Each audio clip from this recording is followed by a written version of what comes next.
Hermanos, les saludo con la paz del Señor Jesús a ustedes, a esta iglesia. Vamos a orar, así podemos iniciar con esta parte que me toca del último capítulo de la carta a los Filipenses. Acompáñeme en esta oración. Señor Jesús, Dios mío, Señor nuestro, grande eres tú, Señor, grande es tu poder. Oh Señor, has operado tu salvación sobre nuestras vidas, has desplegado tu misericordia, Señor, de manera tan sublime, tan excelsa, Señor Jesús, que nos has justificado. Aún, Señor amado, cuando nadie podía borrarla, tú lo hiciste, Señor Jesús, a costa de entregarte tú, Señor, por nosotros y sufrir nuestro castigo, nuestra condena, Señor, por puro amor, para poder, Señor Jesús, redimir para ti un pueblo celoso de buenas obras. Hoy nos toca, Señor, en este tiempo ser tu iglesia, y queremos, Señor amado, glorificarte con nuestras débiles vidas. Que tú seas, oh Dios mío, que tú seas exaltado y glorificado, Señor, el tiempo que nos queda, los años que nos restan, Señor, que sean para ti, que tú seas glorificado, exaltado, Señor, magnificado en nuestra vida, en nuestro cuerpo. O como dijo también tu siervo Pablo, o por vida o por muerte, Señor, que seas magnificado. Ayúdanos. Gracias en este tiempo, nos has permitido alabarte libremente. Ahora permítenos, Señor Jesús, tener este tiempo de meditación. Permítenos poder leer, Señor Jesús, y poder profundizar en estos pasajes bíblicos. No confiamos en nosotros, no confío en mí porque no tengo virtudes, pero confío en tu Espíritu, Señor, así que trata con nosotros, háblanos, Señor, por medio de este mensaje, en el nombre santo de Jesús el Cristo. Amén. Amén. Pues bien, hermanos, como ya les anticipé, hemos llegado al último capítulo de la carta a los Filipenses, Filipenses capítulo 4. Vamos a finalizar con esta carta y vamos a hacer énfasis en todas aquellas verdades bíblicas que tenemos que adoptar para nuestras vidas y practicarlas. Así que si ya tiene abierta su Biblia, Filipenses capítulo 4, voy a leer solamente el versículo 1 y vamos a hacer una introducción y un contexto para poder continuar con lo que Pablo se ha propuesto por el Espíritu escribirle a los creyentes en la iglesia de Filipo. Versículo 1, Filipenses 4 dice: así que, hermanos míos, amados y deseados, gozo y corona mía, estén así firmes en el Señor, amados. Este es el primer versículo del capítulo 4, sin embargo está directamente enlazado con lo que viene Pablo exponiendo en todo el capítulo 3, meditación que ya fue impartida por nuestro hermano Santiago, en donde también se encuentra una seria exhortación de parte del apóstol Pablo respecto del cuidado que debían tener los creyentes en Filipo respecto de los falsos maestros, los judaizantes, a los cuales Pablo también llama los mutiladores del cuerpo, que centraban toda su religión en un austero legalismo, con ritos, con de alguna manera ceremonias, costumbres, y de alguna manera buscaban agradar a Dios por medio de acciones humanas, a lo que Pablo en el Espíritu se encarga de desacreditar dicha vida o dicha práctica, y aún poniéndose él como ejemplo, mostrando que todas aquellas buenas acciones que en su momento había logrado como fariseo, lo cual era extraordinario, lo hacía Pablo una persona intachable, sobresaliente. Sin embargo, Pablo dice en esta porción del capítulo 3, todo lo tengo por basura con tal de ganar a Cristo, a fin de conocerle, va a decir luego, y alcanzar a ser asido aferrado, agarrado, para lo cual también dice, fui asido por Cristo. Pues bien, si yo tuviera que hacer un resumen, la vida de Pablo básicamente consistía en eso, en una carrera constante, a fin de poder asirse de Cristo, poder aferrarse de Él, como si Cristo estuviera pasando delante de Él y Él con todas sus fuerzas, con todas sus ganas, busca aferrarse al Señor, agarrarse de Él, correr con Él, pensar con Él, hablar con Él, trabajar con Él, ser de Él, pertenecer a Él, y todo solamente por Él y para Él, para la gloria de Dios. Esa era la vida de Pablo, esa era la carrera, eso era lo que de alguna manera le daba sentido, satisfacer solo los propósitos de Dios. ¿Y sabe qué, hermano? Esa debería ser también nuestra vida. Nuestro único propósito desde que nacemos en Cristo debería ser nada más que satisfacer sus propósitos. Decirle, Señor, ¿qué quieres que yo haga? ¿Para qué me has dado vida? ¿Cuál va a ser el sentido y la carrera y el propósito de mi vida a partir de ahora? Voy a retroceder desde el versículo 17 de Filipenses 3. Así dice, hermanos míos, dice Pablo, en virtud de esto dice, hermanos míos, sean imitadores de mí y vean a los que conducen según el ejemplo que tienen en nosotros.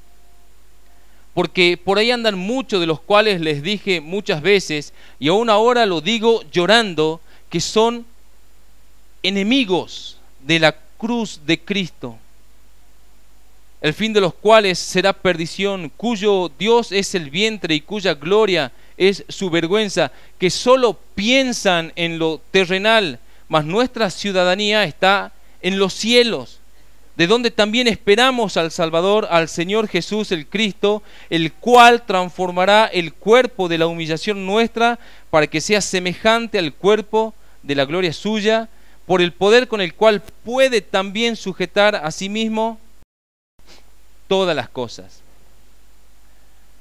¡Wow! Ser enemigos de la cruz de Cristo.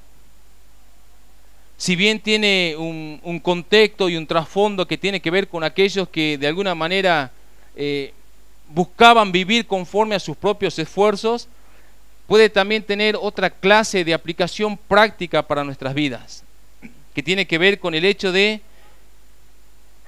no querer morir a nosotros mismos. Eso también podría tener que ver con ser enemigos de la cruz de Cristo, no querer morir a nuestros deseos, a nuestras metas mundanas, a nuestras pasiones carnales, no querer morir a lo que somos, sino pretender correr detrás de esas vanidades ilusorias que el mundo ofrece. Sin embargo, para el cristiano auténtico, su verdadera ciudadanía está en los cielos, lo cual indica que nuestro andar en el mundo, este corto peregrinaje hasta llegar a nuestro verdadero hogar, tiene que ver con vivir con metas, pero metas celestiales.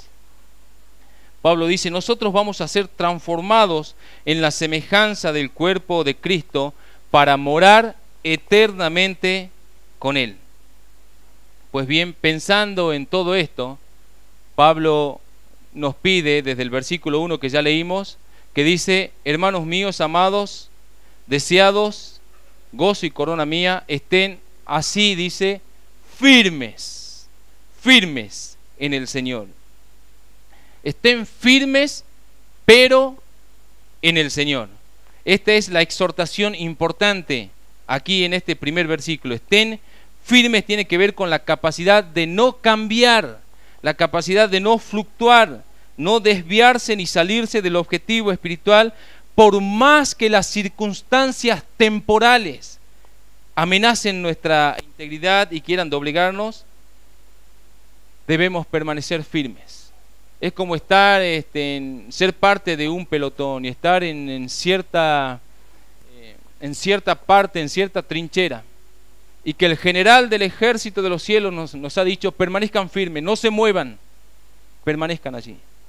Y esa debe ser nuestra virtud, permanecer, no movernos. El apóstol Santiago escribe que los que son de doble ánimo son inconstantes en todos sus caminos. Emprenden algo, pero cuando algo amenaza lo abandonan. Pues no debe ser así la vida cristiana, sino debemos permanecer firmes pero en el Señor. Esta es una exhortación importante. De hecho, es la segunda vez que Pablo lo va a mencionar en esta carta, porque ya en el capítulo 1, versículo 27, él escribe de este modo: solamente que se comporten como es digno del Evangelio de Cristo, para que, o sea que vaya a verles o que esté ausentes, escuche de ustedes que están firmes en un mismo espíritu, combatiendo, dice, unánimes por la fe del Evangelio. Entonces, lo primero que diremos de este primer versículo del capítulo 4 es: hermanos, estemos firmes. Como iglesia del Señor Jesucristo, estemos firmes en aquello que Él nos ha llamado, en aquello en que Él nos ha puesto a trabajar. Permanezcamos firmes indistintamente de las circunstancias y de las cosas que busquen doblegarnos. Tenemos que permanecer firmes. En 1 Corintios 15, 58, Pablo escribe: así que, hermanos míos amados, estén firmes y constantes, creciendo en la obra del Señor siempre, sabiendo que su trabajo en el Señor no es en vano. Pues bien, entonces, a permanecer firme. Luego, Pablo, a partir del versículo 2, busca abordar un conflicto, ¿sí? Y yo voy a subtitular en esta parte del versículo 2 al 4, un conflicto a resolver. Vamos a leer entonces, dice así, desde el versículo 2 de Filipenses 4: ruego a Evodia y a Síntique que sean de un mismo sentir en el Señor. Asimismo te ruego también a ti, compañero fiel, que ayudes a estas que combatieron juntamente conmigo en el Evangelio, con Clemente también y los demás colaboradores míos, cuyos nombres están en el libro de la vida. Regocíjense en el Señor siempre. Otra vez digo, regocíjense. Bueno, a partir de este versículo, Pablo aborda una situación conflictiva entre dos mujeres dentro de la misma iglesia en Filipo. Y para que el apóstol Pablo se tome el trabajo de escribir este asunto en esta carta, luego que ha expuesto temas realmente sublimes, encumbrados como la humillación y exaltación de Cristo, haber hablado, porque para mí el morir es Cristo y el vivir es ganancia, se detiene en este asunto, es porque este asunto de alguna manera estaba ganando terreno en la iglesia de Filipo y necesario era que sea abordado. El conflicto entre la hermana Evodia y la hermana Síntique era algo probablemente no pequeño dentro de la iglesia de Filipo y que de alguna manera estaba amenazando la unidad de la iglesia. Probablemente dos bandos, las evodianas y las sintiquianas. Curiosamente, según el diccionario Strong, Evodia, el nombre Evodia deriva del vocablo evodo, que significa buen camino, y el nombre Síntique deriva del vocablo sindijano, que significa accidente. O sea que si juntamos los dos nombres estamos hablando de un accidente en el buen camino. Esto había sucedido con estas dos hermanas en la iglesia en Filipo, y de alguna manera Pablo necesita mencionar este problema. Pero fíjense que no menciona la naturaleza del problema, que era lo que estaba causando división, y nos queda poder crear conjeturas. Y lo primero que diremos es que es probable que no era una cuestión doctrinal, pues si hubiera sido una cuestión doctrinal entre diferencias entre Evodia y Síntique, Pablo lo hubiera solucionado en la carta, hubiera marcado cuál es la doctrina o la posición correcta y hubiera marcado cuáles son los errores de los que estaban en la posición incorrecta. Pero fíjese que al no exponerlo, nos hace pensar que el conflicto entre Evodia y Síntique no era doctrinal. Podemos pensar que se trataba entonces de una cuestión de afinidad o carácter entre una y otra, probablemente competencia entre una y otra para ver quién era mejor, quizás algún asunto de chisme. Fuere lo que fuere, era menester solucionarlo. Era necesario solucionarlo para que no se produzca una división en la iglesia. Y es evidente que tanto Evodia como Síntique también eran mujeres reconocidas por su labor. De hecho, Pablo también las reconoce en el versículo siguiente, reconocidas por su labor dentro de la iglesia en Filipo, con cierta influencia en las mujeres, ambas. Probablemente estamos hablando de dos bandos. Y también es muy probable que se tratase de la esposas de dos ministros en la misma iglesia. Sé lo que están pensando. Es muy probable que se tratase, o al menos de una de ellas. Una de ellas probablemente haya sido esposa de algún ministro en la iglesia. Ya que Pablo en el versículo 3 se refiere, dice: asimismo te ruego también a ti, compañero fiel. Se está refiriendo al ministro de la iglesia en Filipo de manera anónima, como diciendo: soluciona este problema. Te encargo a ti que soluciones este conflicto. Era un conflicto que de alguna manera era de conocimiento público, ¿sí? De alguna manera la iglesia entera sabía que había esta división que de alguna manera amenazaba la unidad de la iglesia, y por esta razón Pablo exhorta públicamente, pero no se detiene mucho en el asunto. Directamente con la autoridad del Espíritu, él como apóstol dice, aquí la palabra ruego no es que está pidiendo por favor, sino es como a modo de exhortación. Directamente le dice: sean de un mismo sentir en el Señor. Y listo. ¿Sí?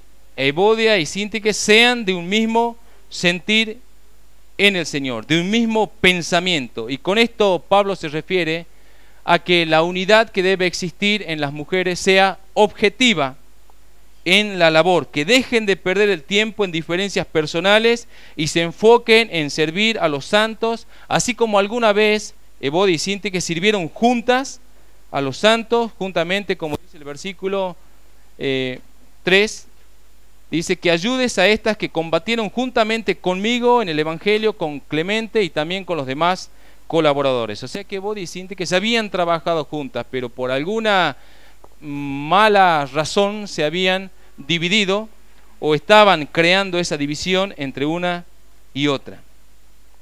Sin embargo, Pablo de alguna manera apela a la unidad. Unidad, unidad, unidad.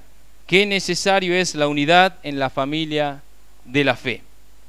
Tan necesario que Pablo lo menciona en esta sola carta de Filipenses 4 veces. Hablando de unidad, Filipenses 1:27 dice: escuche de ustedes que están firmes en un mismo espíritu, combatiendo unánimes.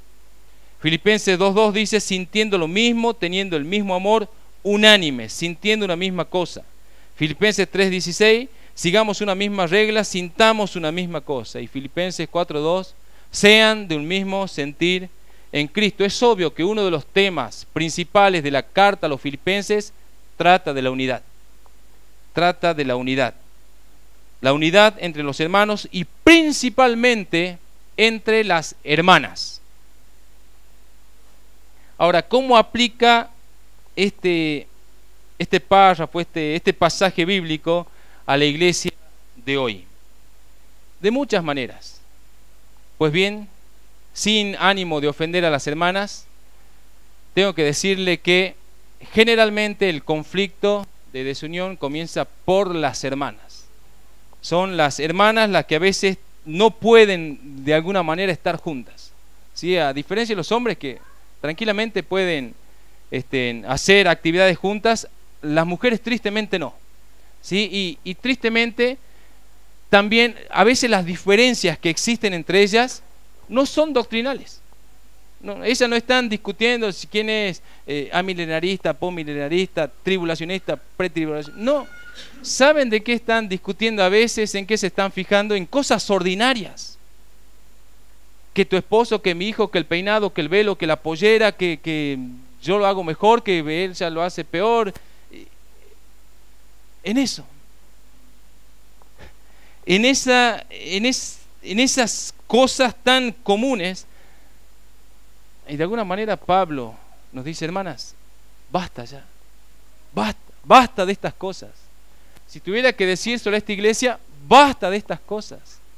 Basta, sean más objetivas. Pablo dice, regocíjense en el Señor siempre.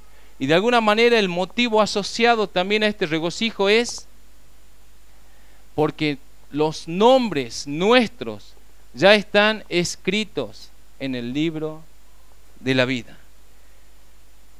Entonces, deberíamos ser más objetivos en servir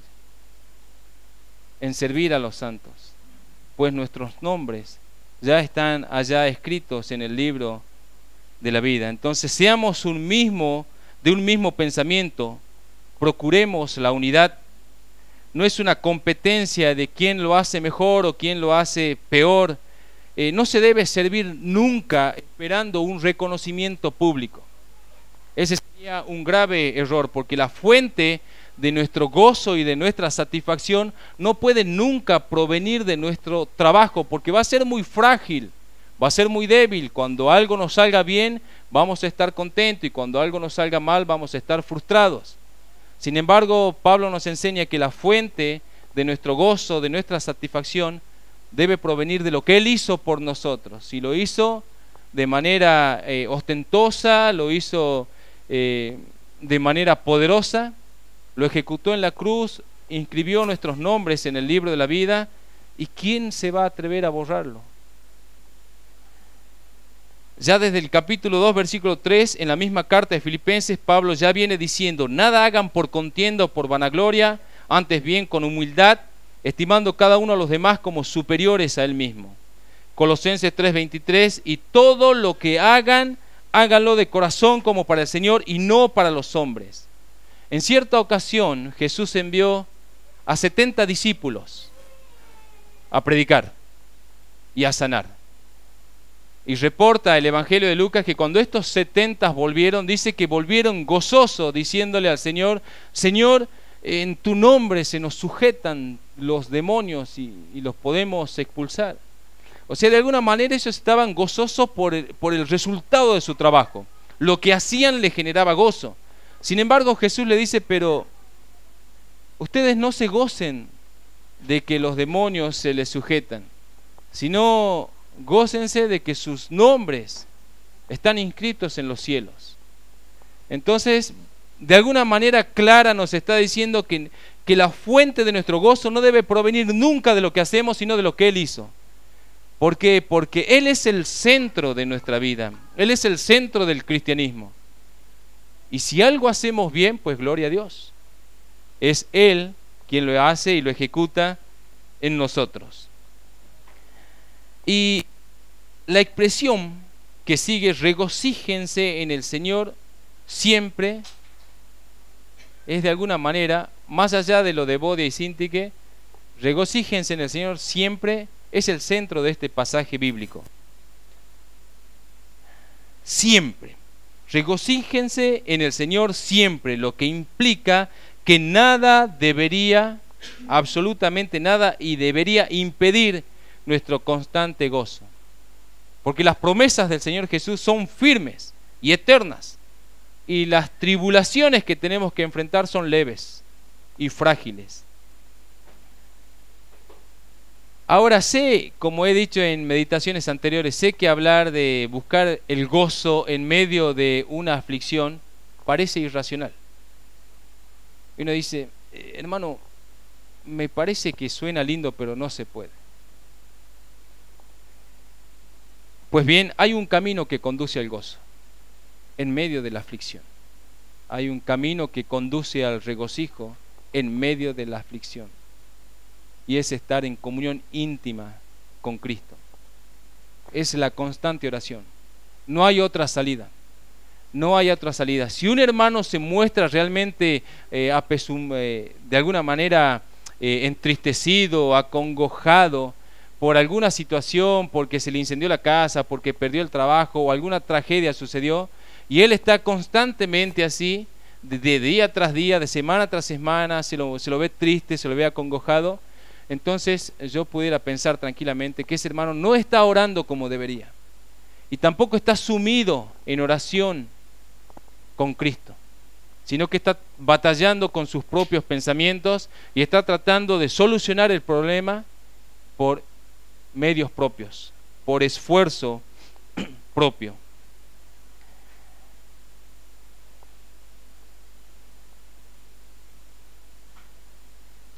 Pablo nos explica casualmente esto de manera práctica. Desde el versículo 5, vamos a leer hasta el versículo 9, dice: la gentileza de ustedes sea conocida de todos los hombres, el Señor está cerca, por nada estén afanosos, sino sean conocidas sus peticiones delante de Dios en toda oración y ruego con acción de gracias, y la paz de Dios, que sobrepasa todo entendimiento, guardará sus corazones y sus pensamientos en Cristo Jesús. Por lo demás, todo lo que es verdadero, todo lo honesto, todo lo justo, todo lo puro, todo lo amable, todo lo que es de buen nombre, si hay virtud alguna, si algo digno de alabanza, piensen en eso. Estén pensando en esas cosas. Lo que he aprendido lo que aprendieron y recibieron y oyeron y vieron en mí, esto hagan, y el Dios de paz estará con ustedes.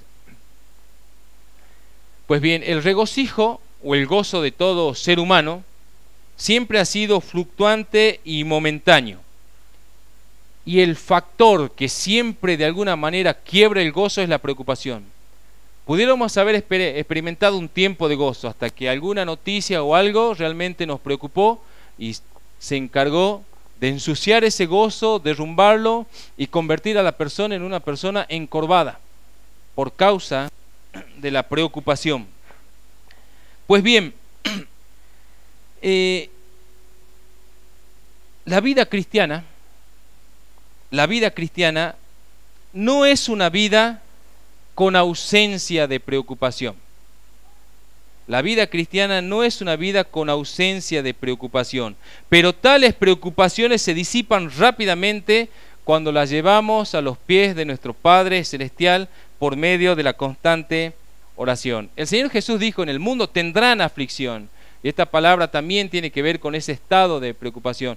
Pero confiad, dijo, yo he vencido al mundo. O sea, hay que entender algo. O sea, no somos robots indolentes, ¿sí? que no reaccionamos a las tragedias o a las cosas que nos suceden.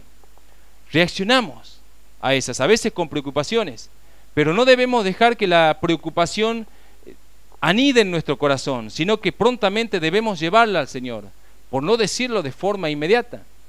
O sea, no somos robots en el sentido que te digan: oye hermano, tu casa se ha incendiado, lo perdiste todo, y uno dice: gloria a Dios, gloria a Dios. No, se va a preocupar, sí va a decir: uy, pero esa preocupación debe ser llevada a los pies del Señor. Él se va a encargar, Él lo va a resolver. Aquí el mandato es: por nada estén preocupados o angustiados, sino hagan conocidas sus necesidades o sus preocupaciones delante de Dios por medio de la oración con acción de gracia. En 1 de Pedro, capítulo 5, versículo 7 dice: echando toda nuestra ansiedad sobre Él, porque Él tiene cuidado de nosotros. En Lucas 18:7, Jesús, hablando de esta parábola de la viuda y el juez injusto, concluye de esta manera, el versículo 7 de Lucas 18: ¿y acaso Dios no hará justicia a sus escogidos que, escuchen, que claman a Él día y noche? ¿Se tardará en responderles? Si el juez injusto hizo justicia, ¿cuánto más no lo hará el juez justo a los que claman día y noche? Ahora, yo no puedo pretender recibir la ayuda del Señor si me la pasé llorando todo el día, todas las semanas, quejándome y quejándome y quejándome de mi situación. Eso no va a ayudar a nadie, eso jamás va a contribuir al gozo. Pero si yo estoy sumido a la oración, lo que transmite inmediatamente esa acción de ir en oración es paz. Es paz inmediata. De hecho, eso es lo que dice Pablo cuando escribe, luego que él escribe que nuestras peticiones sean puestas delante de Dios en toda oración y ruego con acción de gracia, inmediatamente dice, y la paz de Dios, que sobrepasa todo entendimiento, guardará sus corazones y sus pensamientos en Cristo Jesús. Entonces, si ha de mostrarse preocupado el cristiano, es porque no tiene paz, y si no tiene paz es porque no ha estado sumido en oración. Y su paz no es como el mundo la da, la cual es una paz frágil, es una paz que se ve amenazada constantemente, sino que su paz es constante. El cristiano debe tener y alcanzar la paz del Señor Jesucristo. Y es una paz, como dice el texto, que sobrepasa al entendimiento humano, sobrepasa las razones. Puede tener paz en medio de la tribulación, porque esa paz sobrepasa el entendimiento. Nosotros no necesitamos entender esa paz, no necesitamos razonar sobre la paz, necesitamos simplemente alcanzarla y tener paz. Acá no se nos pide que armemos una teología de la paz, sino que tengamos paz. No que la estudiemos en profundidad, sino que la alcancemos, que de alguna manera nos empoderemos de la paz del Señor Jesús para que sepamos vivir para la gloria del Señor. Mateo 6:31, no se preocupen, por lo tanto, diciendo qué comeremos o qué beberemos o qué beberemos, porque los gentiles buscan todas estas cosas, pero su Padre Celestial sabe que tienen necesidad de estas cosas. Mas busquen primeramente el reino de Dios y su justicia, y todas estas cosas les serán añadidas. Recuerdo que tenía cerca de 6 años cuando mi papá perdió el trabajo. Había decidido cambiar de trabajo, perdió el trabajo. El asunto es que se quedó sin trabajo. Pero recuerdo que yo como hijo no cargué con ninguna preocupación. Yo no estaba preocupado por qué vamos a comer mañana, con qué ropa me voy a vestir a la noche. Y yo como hijo seguía jugando feliz, sabiendo que mi papá se iba a encargar de ese asunto. Si él perdió el trabajo y tenía que seguir suministrando a la casa, pues cosa de él, que lo resuelva él. Pues bien, al día de la fecha mi posición como hijo no ha cambiado. Sí ha cambiado mi padre, ahora tengo un Padre Celestial, pero yo sigo siendo hijo, así que desde ese sentido yo no debo cargar con las preocupaciones, porque sé que es Dios el que lo va a hacer. Ahora, cuidado, esto no significa que uno debe desprenderse de sus responsabilidades. Estamos hablando de que Dios va a hacer providencia divina como Él quiera, pero no nos va a abandonar, no va a dejar que las cosas nos superen y nos va a poner en una situación que no podamos dominar. Él va a cuidar de nosotros como Padre Celestial. No anula nuestras responsabilidades. Yo tengo familia, tengo hijos, tengo esposa y tengo que proveer para su mesa todos los días. Pero esa responsabilidad mía no radica en mi esfuerzo constante o mi preocupación humana, sino en rendirme a Cristo y buscar siempre su voluntad y su dirección. Busque conmigo, quiero que busque este pasaje conmigo, Isaías capítulo 26, versículos 3 y 4.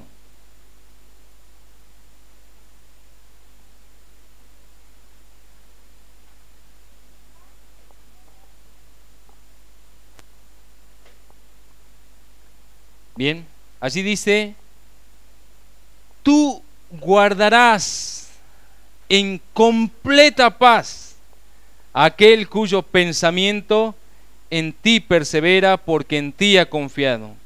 Confíen en Jehová perpetuamente, porque en Jehová el Señor está la fortaleza de los siglos. Amén. Tú guardarás en completa paz a aquel cuyo pensamiento en ti persevera, porque en ti ha confiado. Hermanos, este texto nos enseña a vivir en medio de las circunstancias difíciles, por más difíciles que sean. Pablo en el Espíritu nos dice: hermanos, regocíjense en el Señor siempre, no de vez en cuando, no cuando me pagaron el aguinaldo, no cuando recibí un premio, no cuando me aumentaron el sueldo, siempre, con trabajo, sin trabajo, con comida, sin comida, con techo, sin techo, regocijaos en el Señor siempre. Y dice, y otra vez digo, dice Pablo, regocijaos. Como que de alguna manera no nos da chance a decir, no, voy a estar triste una semana. No, tiene que estar con gozo, con satisfacción. Permítanme compartirles brevemente la historia de un cristiano llamado Horatio Spafford, quien escribió un himno titulado Estoy bien con mi Dios. Y ese himno trascendió hasta el día de la fecha. Esto fue del año 1871. Y el himno trascendió hasta el día de hoy porque fue un himno escrito después de varios acontecimientos traumáticos en la vida de este hombre. El primer acontecimiento traumático fue la muerte de su único hijo varón en 1871, seguido de una mala operación financiera que evaporó una fuerte suma de dinero que había invertido, y meses más tarde, gran parte de sus bienes, por no decir casi todos, de sus bienes personales, fueron consumidos por el gran fuego de Chicago de 1871, que le arruinó financieramente. Luego, en 1873, decidió viajar a Europa con su familia en un transatlántico con el objetivo de descansar y visitar a sus amistades en Inglaterra. Pero a último momento decidió enviar primero a su familia mientras él se demoraba tratando algunos asuntos de esa pérdida económica por causa del gran incendio que había afectado a todos sus bienes. Lo había perdido todo. Le quedaba a su esposa y cuatro hijas. Pero durante la travesía del Atlántico, el barco fue embestido por un buque inglés, y el barco en el que iba su esposa y sus 4 hijas se hundió en el océano Atlántico en apenas 12 minutos. Gran parte de los pasajeros y la tripulación del barco no pudieron salir del mismo y se ahogaron en las aguas, y entre las víctimas fatales estaban las 4 hijas de Spafford. Solamente su esposa logró sobrevivir y llegar a la costa oeste de las Islas Británicas, y en cuanto la esposa de Spafford llegó a Cardiff, en Gales, desde allí le escribió un telegrama a su esposo en donde solamente escribió: única salva, pero estoy bien, tengo paz en mi ser, gloria a Dios. Inmediatamente Spafford tomó el primer barco y viajó a encontrarse con su esposa. Se dice que durante el viaje el navío que conducía a Spafford atravesó el sitio exacto donde se había hundido el transatlántico en que viajaba su familia.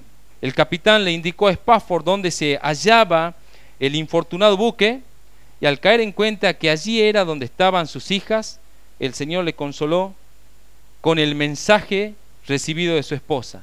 Spafford, dice, descendió a su camarote con la imagen de la tragedia en su mente, escribió los versos que componen el conocido himno titulado Estoy bien con mi Dios.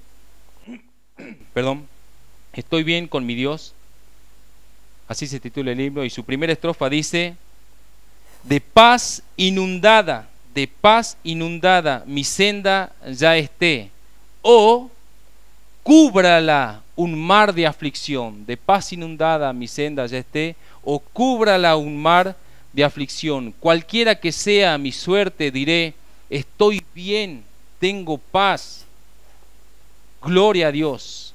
La última estrofa dice: mi fe tornaráse en feliz realidad al irse la niebla veloz. Desciende Jesús con su gran majestad. Aleluya, estoy bien con mi Dios. Y fue consolador como himno, como letra para muchos hermanos que tuvieron que atravesar grandes tribulaciones. Y de alguna manera el mensaje de Pablo en esta carta también tiene que ver con eso. Tengamos gozo en medio de la aflicción, regocijémonos en el Señor siempre. La carta a los filipenses les había hablado ya que ellos iban a padecer por causa del Evangelio. Sin embargo, también Pablo le dice, regocíjense en el Señor. No estén preocupados. Ore al Señor incansablemente. ¿Tiene mucha preocupación? Ore al Señor. ¿Es grande su preocupación? No salga de su habitación. Ore primeramente al Señor, para que la paz del Señor Jesús pueda realmente hacernos ver con claridad cuál es la puerta que el Señor Jesús quiere que abramos. Las preocupaciones suelen abarcar generalmente nuestros pensamientos.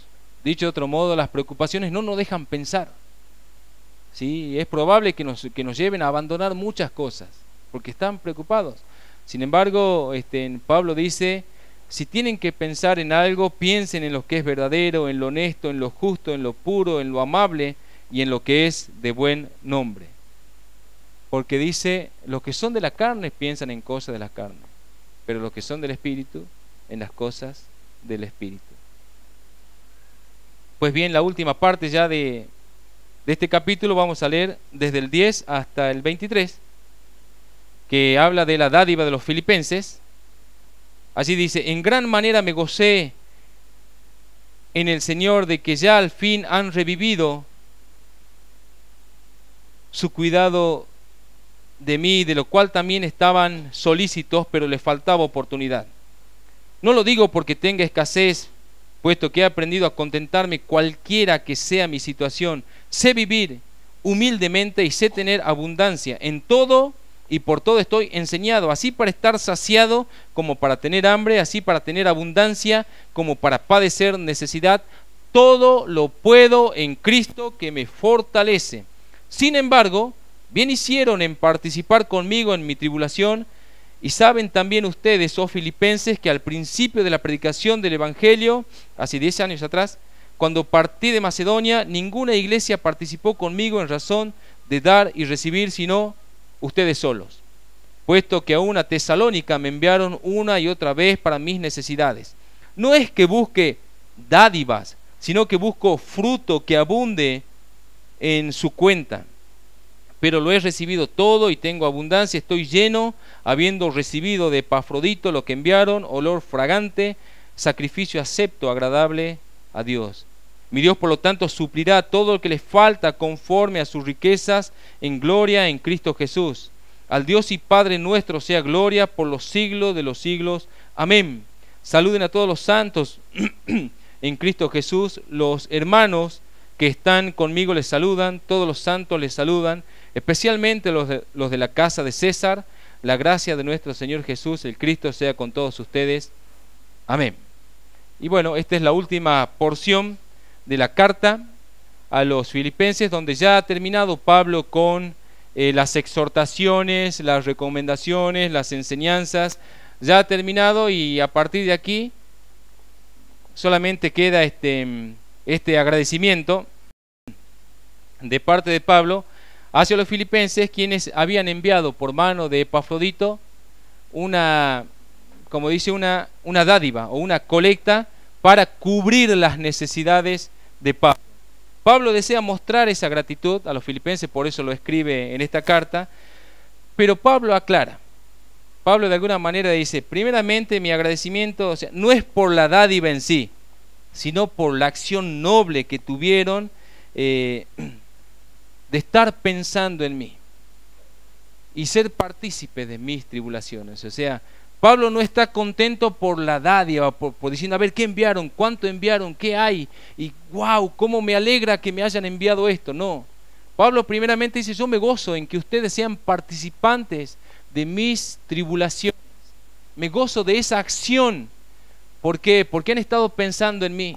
Han estado acordándose de mí de manera constante. Y de alguna manera Pablo dice, yo me gozo en esto porque sé que ustedes de alguna manera son mis compañeros, son compañeros de mis tribulaciones, sé que están orando por mí.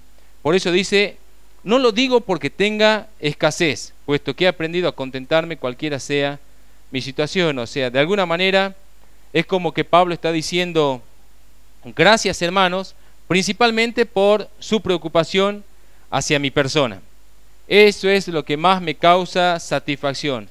Ahora por la dádiva también les agradezco, pero la dádiva en sí no es el motor de mi agradecimiento, porque yo he aprendido a no estar al pendiente ni preocupado por mis necesidades físicas, porque he sido enseñado por Dios a contentarme cualquiera sea mi situación, tanto de padecer escasez como tener abundancia, y todo esto no lo logro por mí, dice Pablo, sino por la fortaleza que Cristo me otorga. Pero bueno, para que no parezca ingrato, Pablo también dice, pero bien hicieron en participar conmigo de mis tribulaciones. Les agradece también al final las dádivas, la colecta, y que ellos sabían que lo que habían enviado a Pablo era para Pablo. ¿Y por qué aclaro esto? No era ellos sabían que se lo estaban enviando a Pablo, no era un sacrificio a Dios, ¿sí? Ahora, la acción de ese corazón noble sí era un sacrificio a Dios, pero la dádiva era para Pablo. Muchas veces el cristiano suele confundirse, diciendo voy a dar de esta parte, no sé, de mi salario, de lo que sea, a Dios. No, se la está dando a la persona, no sé, al hermano que quiere ayudar, ¿sí? Y el hermano lo va a usar como sean sus necesidades, pero la acción, ese corazón noble, es principalmente el sacrificio a Dios, como dice, un sacrificio de olor grato. Hebreos 3:16.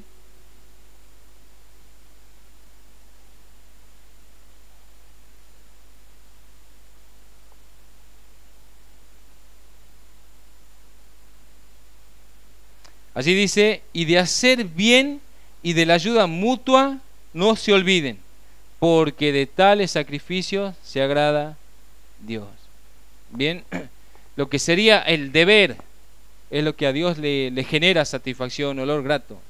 Es el corazón noble del cristiano, de la iglesia, de colaborar, es el sacrificio. Y lo que es en sí la colecta, bueno, es para la iglesia que tiene necesidad.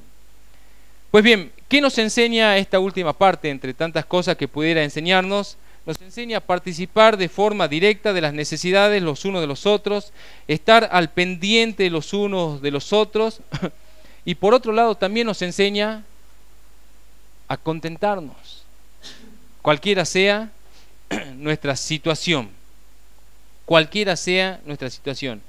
Si como cristianos nuestro contentamiento viene solo cuando tenemos dinero, entonces nuestra alegría es producida por el dinero y no por Dios, ¿sí? Y Dios va a ser solamente el canal por el cual yo, como el cajero automático, Señor, estoy gozoso porque me diste este dinero, y cuando no hay dinero está por el piso. Pues bien, eso sería una imagen pésima de un cristiano puramente materialista. Pablo dice, yo he aprendido a estar contento en cualquier situación porque todo lo puedo en Cristo que me fortalece. Según de Corintios 12:10, Pablo escribe, por amor a Cristo me gozo en las debilidades, en afrentas, en necesidades, en persecuciones, en angustia, porque cuando soy débil, entonces soy fuerte. Hermanos, por último, Cristo es y debe ser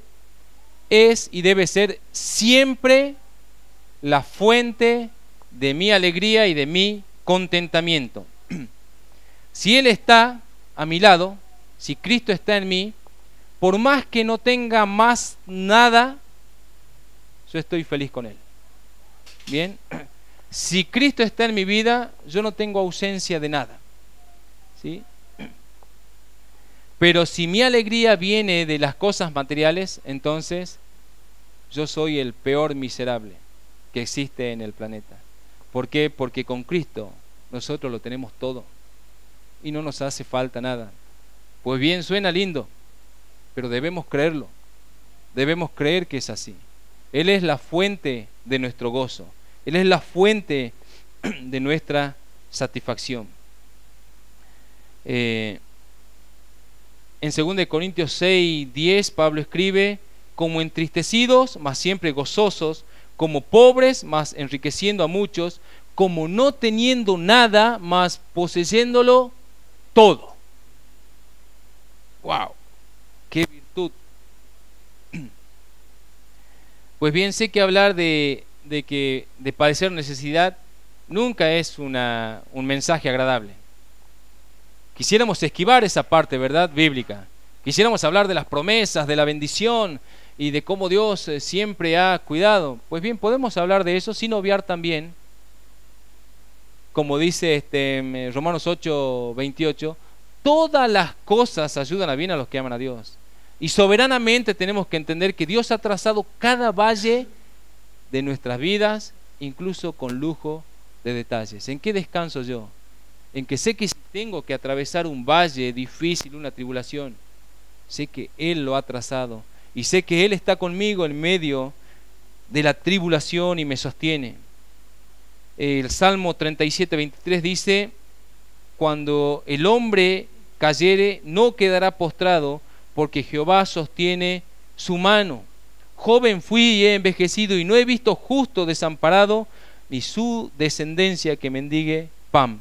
En todo tiempo tiene misericordia y presta, y su descendencia es para bendición. Pues bien, está hablando de nosotros, de los cristianos. Si permanecemos en la justicia del Señor, pues bien, no vamos a estar nunca desamparados. Si Él es nuestro Padre, yo he de confiar que Él va a suplir nuestras necesidades. Conclusión. Yo he encontrado básicamente tres cosas notables en este último capítulo de Filipenses. Primero, que como hermanos necesitamos ser de un mismo sentir, las mujeres y los hombres. Aprendamos a convivir y a servir de forma objetiva. Segundo y principal, regocijémonos en el Señor siempre, cualquiera sea la circunstancia, busquemos regocijarnos en el Señor. No en el dinero, sé que este mes cobran el aguinaldo, no en el aguinaldo, en el Señor, porque si Él está conmigo, entonces tengo todo. Y si Él no está conmigo, entonces no tengo nada, por más que tenga riquezas materiales. Y tercero, aprender a contentarnos cualquiera sea nuestra situación, porque no es que lo logramos por nosotros mismos, sino por la fortaleza que Él nos otorga. Como Pablo dice, todo lo podemos o todo lo puedo en Cristo, no en mí mismo, en Cristo, que me fortalece. Y voy a cerrar con este pasaje. Busque conmigo Romanos capítulo 8, versículo 35.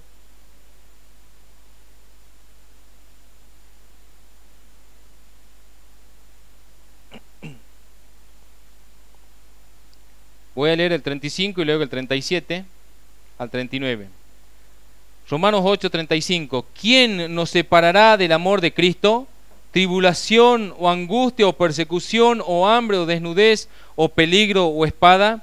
Antes, en todas estas cosas somos más que vencedores por medio de aquel que nos amó, por lo cual estoy seguro que ni la muerte ni la vida, ni ángeles, ni principados, ni potestades, ni lo presente, ni lo porvenir, ni lo alto, ni lo profundo, ni ninguna cosa creada nos podrá separar del amor de Dios que es en Cristo Jesús, Señor nuestro. Amén. La paz del Señor, hermano.